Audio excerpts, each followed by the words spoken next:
The situation cannot be appropriately measured, but can be described as being catastrophic, because it is a war situation.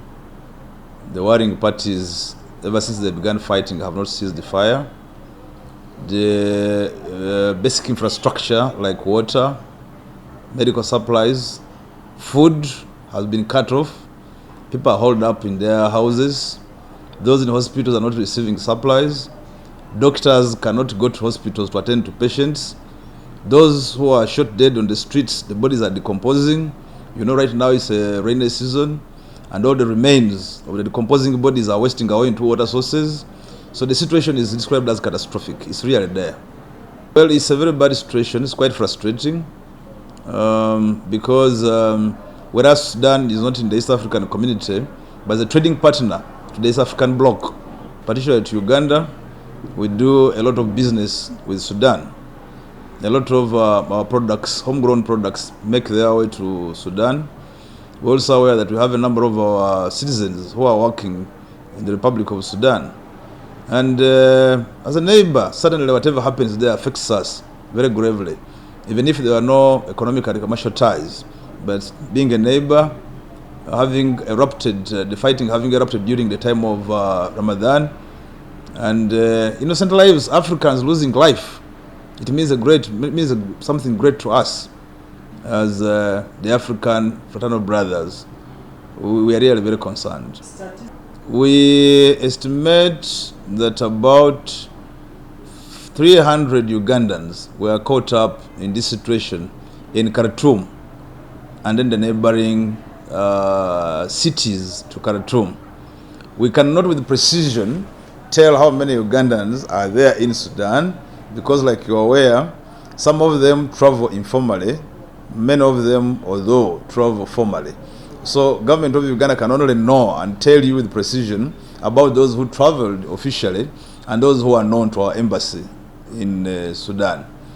There are also reports that other Ugandans who could have traveled informally, either for business engagements and probably for other activities, who are not known. And ever since the war erupted, you know, when you cut off power, when you cut off internet, you limit communication. It's therefore difficult to establish the actual numbers. But so far, those that we have confirmed, about 300, who are in, either working in our missions, who are working with different entities in Khartoum and neighboring cities, and also who are doing business in the Sudan. The fighting erupted between the two allies in government. It therefore has made diplomatic efforts to be slow, because apparently the government, which would be really in charge, that would be talking to, is also quite busy fighting. And we can't say these are two parties, both outside and inside. They are all parties inside. So it has really made diplomatic efforts quite frustrating, because the war does not spare anybody, and communication having been cut off. However, we are still lucky as Uganda. From the news we are getting up to this date, we have not registered death of a Ugandan. We have also put up a spirited fight as a country, using all available means to our disposal to ensure that these Ugandans, we know where they are. We cannot evacuate using the airspace or using aeroplanes because of the situation being volatile the way it is. We have, however, tried other means to access all those that we could access, using the Sudanese Armed Forces, Government of Sudan Army, together with the UPDF, to reach out to our people wherever they are, particularly the embassy staff, those who were en route to Makkah for Umrah. You're aware we had about 29 people who were going for Umrah in Makkah, and they were trapped when the fighting ensued, when the fighting started. Caught them up in Khartoum. As we speak now, God has been on our side. I can now say with precision that we have managed, using road transport, to evacuate those that we had access to about 280 plus have been evacuated, and we are using the road transport, and we are using the eastern, is that the northwest axis that is going through Ethiopia. As we speak now, I want to guess, although we have lost contact with the command of our convoy, they could have arrived in Republic of Ethiopia, and they should be heading to the nearby airport there of Dang, and very soon we will be working out with the IOM and also government of Federal Republic of Ethiopia to have them evacuated to Uganda. First of all, we do employ diplomatic efforts to try to reach out to the warring factions to call upon them to cease fire. That's always that's the number one scenario. Number two, in a war situation, like I have told you, we do analysis of the environment obtaining, and then we choose which mechanisms to adopt to save life, fundamentally, to save life. And in saving life, we can either deploy to try to rescue our people. We can evacuate when conditions permit. We can also hold the hostages in some safe places. Using diplomatic, of course, you are aware this is a sovereign state. And we have employed such mechanisms through, ever since the fighting began. We first of all had to secure the Ugandans in Sudan to safe places. Because war doesn't know anybody. Whether you're a foreigner, whether you're a soldier, once the bullets are flying, they can get anybody. So we use, first of all, safe mechanisms of having our people in safe places. These pilgrims I was talking about, from the time they landed in Sudan, in Khartoum, war began, war erupted.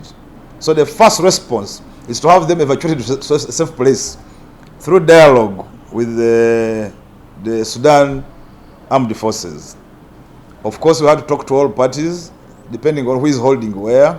You have to reach out to all of them, while we urge them to cease hostilities and ensure safety of all people who are there, both nationals and non-nationals. And then the next plan, of course, after ensuring safety, then would be to, if we can, to pull them out. So like I have said, yes, we have defense, we have strategic plans on responding to disasters. But that cannot be crafted in iron. We must make sure that the flexibility is adopted to respond as and when the situation provides. Uganda borders are very secure, very firmly so. And I think we must really thank our army, the UPDF. One of the things that they have categorically and sustainably done is securing the borders of Uganda. This is not the first time that we are having a war-like situation with our neighbors. We have had a war situation in Congo, in DRC. This is very usual, and I can tell you that UPDF is always on a high alert. So when war began out in Sudan, of course, we don't share borders with Sudan. We share borders with South Sudan. But using the principle of Pan-Africanism, yes, we are alert and we are conscious about securing our borders, but we're also very conscious about the suffering which is being meted out on Africans and other people on the continent of Africa. So yes, we respond to securing our borders, but we also would like as much as possible, which is one of our commitments as a country, to responding to any situation that can bring about suffering, especially death, to the people of Africa, with the view of bring about peace and security. Disabling, these are challenges along the path. These are challenges along the path. It's just like you plan to have your wedding, and along the way, you get a hiccup of any sort, social or economic. You simply overcome that challenge and keep on. You carry on with your plan. That's how you overcome the challenge. Not the English say, what defines man is not how many times he falls. A steadfast country to accommodating those who have run away from their countries or wherever they stay for fear of suffering, such as death. And that's why you see Uganda has a whole department under the Office of Prime Minister, a whole docket of refugees, relief and disaster preparedness. So what does that tell you? It tells you that we're always prepared. And to exhibit the spirit of Pan-Africanism, this is what we offer to our African brothers and sisters who may be suffering elsewhere. And that's why you see Uganda has never closed her borders to countries where there is war. No. Our principle is Pan-Africanism. One of the 4 principles of the NRM, one of them is Pan-Africanism. It doesn't only speak to integration, but it speaks also to standing in, feeling empathetic for those who are suffering. Ugandans have been refugees before. This regime has had most of their leaders refugees before. So we must reciprocate. But before you integrate, would you want to integrate with suffering people? No. So if they are running away from their countries and they want to come here for safety, so be it, we will give them the hospitality that deserves. And I think Uganda is reckoned and it has a place in the whole of Africa for its position on welcoming and hosting refugees. Because these are people who are running away from disaster, from war, from famine, from bad situations, and seeking for refuge. So when you chase away such people, it only means that you're not humanitarian. Yes, Uganda, at the very onset of breaking out of this war, our president, together with the presidents of IGAD, the Intergovernmental Authority on Development in Africa, did engage in a virtual meeting. And the first call was to call upon the parties to cease hostilities and also reminded them to give space to the achievements so far registered over time during the negotiations that have taken place. So that was the first initiative. Uganda is one of the founder members of IGAD. Number 2, Uganda is a member of the African Union. Under the auspices of African Union, Uganda has also reached out to call to all parties to cease hostilities and respect and give space to diplomatic means.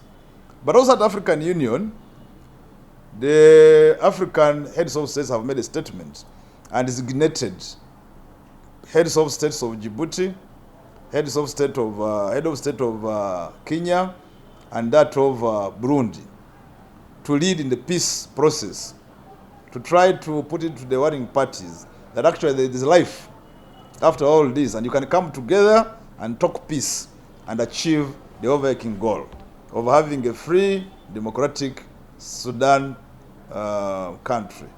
So Uganda being a member of the African Union, member of IGAD, a member of the UN, we're using all means possible. But first, diplomatic means, because we respect the sovereignty of Sudan.